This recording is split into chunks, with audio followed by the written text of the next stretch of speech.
Ito na po ang pampano. Kain po tayo. Ito po ay may pampano at iklog na maalat na may gata. Kainin na natin. Enjoy po natin ito. Nalo ko po ng gata. Pinrito po ang isda. At pinrito uli ang pangatlong isda. Prituhin lang hanggang maluto. Magtatat po tayo ng sibuyas, igisa. Lagyan po ng bawang. At hating halu-haluin at lagyan ng mantika. Gisa-gisa. Tunawin natin. Naku, mag-plating na po tayo. At malapit na po tayong kumain ng pampano. Ito po ay kunyari chef.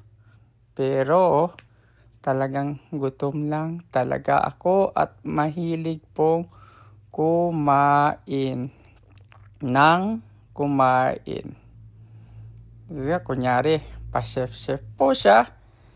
O to, kain po tayo ng